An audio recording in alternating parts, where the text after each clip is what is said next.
आज हम बात करेंगे अंतराकाशीय क्षेत्र या रिक्तका के बारे में, जिसको अपन क्या कहते हैं, इंटरस्टिशियल वॉइड। अब यहाँ से अपन कहते हैं कि जब किसी क्रिस्टल में अवयवी कणों को व्यवस्थित करते हैं तो निबिड़ संकुलित स्थिति प्राप्त होती है। जब अवयवी कणों को व्यवस्थित कर रहे हैं तो उन अवयवी कणों के मध्य कुछ ना कुछ स्पेस उपस्थित होता है, जिसको अपन क्या कहते हैं, रिक्त स्थान उपस्थित होता है। तो अवयवी कणों के मध्य जो उपस्थित रिक्त स्थान है उसको अपन क्या कहते हैं, अंतराकाश। जैसे अपन ये कहें कि चार गोले हैं, इनको अगर व्यवस्थित करते हैं तो यहाँ पर एक बीच में गैप विद्यमान होता है। इस गैप को अपन क्या कहते हैं, अंतराकाश। क्या कहते हैं इसको, अंतराकाश कहते हैं, इंटरस्पेस कहते हैं। अब ये जो अंतराकाश है, इसी के अनुसार यदि अवयवी कणों के मध्य छिद्र की उत्पत्ति होती है तो वो छिद्र क्या कहलाता है, अंतराकाशीय छिद्र या रिक्तका। अब यहाँ पे अपन कहते हैं कि जब अपन निबिड़ संकुलन पढ़ते हैं तो उसमें मुख्य रूप से दो प्रकार के छिद्रों का निर्माण होता है। एक तो होता है चतुष्फलकीय छिद्र और एक होता है अष्टफलकीय छिद्र। अब इन दोनों को अपन एक एक करके पढ़ेंगे। सबसे पहला कौन सा आता है, चतुष्फलकीय छिद्र। पहला कौन सा आएगा, चतुष्फलकीय छिद्र। इसको अपन कहते हैं टेट्राहेड्रल।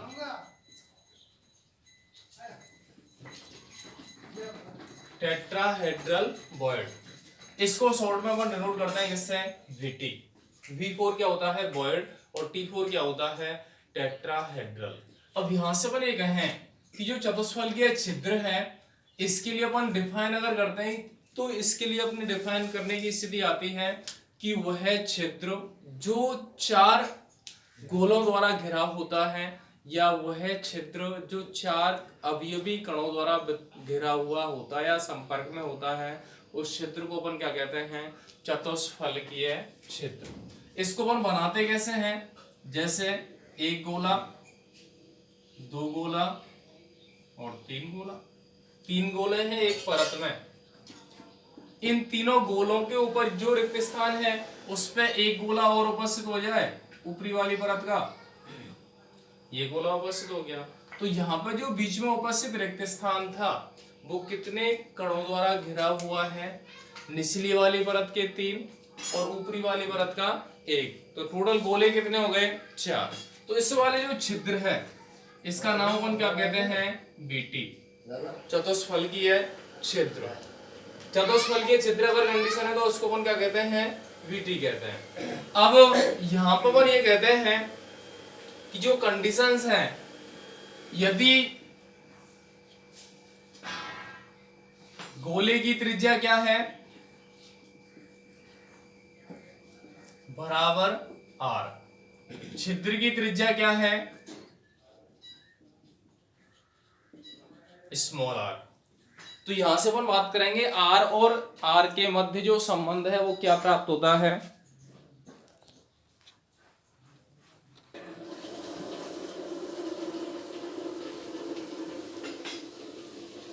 यहां पर बात कर रहे थे गोले की त्रिज्या क्या है, कैपिटल R, और छिद्र की त्रिज्या क्या है, स्मॉल r। तो इन दोनों में संबंध क्या होता है, यहां से संबंध की बात करेंगे, small r upon capital R बराबर होता है 0.225। ये इसको अपन ऐसे कह देते हैं, R बराबर क्या होता है, 0.225 R। ये संबंध किसमें होता है, गोले की त्रिज्या और चतुष्फलकीय छिद्र की त्रिज्या के मध्य संबंध। एक कंडीशन और अपन लेते हैं यहाँ पे कि यदि किसी क्रिस्टल में या किसी मात्रक कोष्ठका में अवयवी कणों की संख्या कितनी है, कैपिटल N है, तो इस क्रिस्टल में अगर चतुष्फलकीय छिद्रों की बात की जाए तो उनकी संख्या कितनी होती है, वो अवयवी कणों की संख्या पर निर्भर करती है। तो यहां से कौन लिखते हैं, तो BT बराबर क्या मिलेगा, 2 × N। मतलब किसी क्रिस्टल में चतुष्फलकीय छिद्रों की जो संख्या है वो अवयवी कणों की संख्या के 2 गुणों के बराबर होती है। तो यहां से अपन क्या करें, VT बराबर क्या है, 2 है। तो ये क्या हो जाता है, चतुष्फलकीय छिद्र। दोबारा से सुन लें, वह क्षेत्र जो 4 गोलों द्वारा घिरा हुआ होता है चतुष्फलकीय क्षेत्र कहलाता है। इसमें गोले की त्रिज्या और छिद्र की त्रिज्या के मध्य जो संबंध है वो क्या होता है, r बराबर 0.225 r। यदि किसी क्रिस्टल में अवयवी कणों की संख्या n है तो चतुष्फलकीय छिद्रों की संख्या कणों की संख्या के 2 गुने के बराबर होती है। तो ये तो पहला हो गया कौन सा, चतुष्फलकीय छिद्र। एक दूसरा अपन बात करेंगे कौन सा है, अष्टफलकीय छिद्र।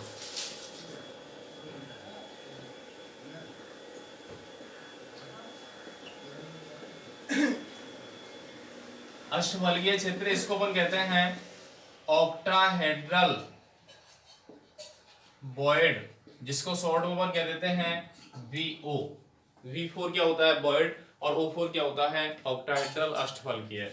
अब डिफाइन अपन कैसे करें कि वह छिद्र जो 6 गोलों द्वारा घिरा हुआ होता है, वह छिद्र जो 6 गोलों द्वारा घिरा होता है उसको अपन क्या कहते हैं, अष्टफलकीय छिद्र। अब यहां से अपन कहते हैं कि अष्टफलकीय का मतलब है इसमें फलकों की संख्या कितनी होती है, 8। ऐसा छिद्र कब बनता है, इसकी कंडीशन मिलेगी क्या, एक गोला, 2, 3, ये 3 गोले उपस्थित हैं किसमें, निचली परत में। इसके अलावा ऊपरी वाली परत के गोले अपन रखते हैं, ऊपरी वाली परत में क्या मिलेगा, एक गोला, 2 गोला, तीसरा गोला, ये मिल जाएगा। अब यहां से अपन कहते हैं कि यहाँ पे जो छिद्र है वो 3 तो निचली वाली परत के और 3 ही ऊपरी वाली परत के गोलों के द्वारा घिरा हुआ होता है।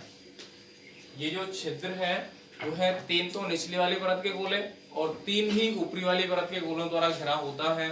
तो उस छिद्र को अपन क्या कहते हैं, VO, अष्टफलकीय छिद्र। परिभाषा दोबारा सुन लें, वह छिद्र या किस क्रिस्टलों में उपस्थित वह छिद्र जो 6 गोलों द्वारा घिरा हुआ होता है, अष्टफलकीय छिद्र कहलाता है।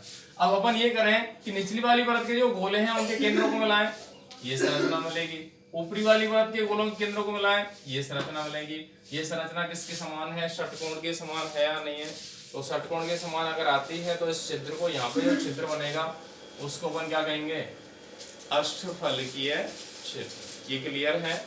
इसके बाद अपन बात करेंगे, यदि गोले की त्रिज्या अपन क्या माने, यहाँ पे कैपिटल R, छिद्र की त्रिज्या अपन क्या माने,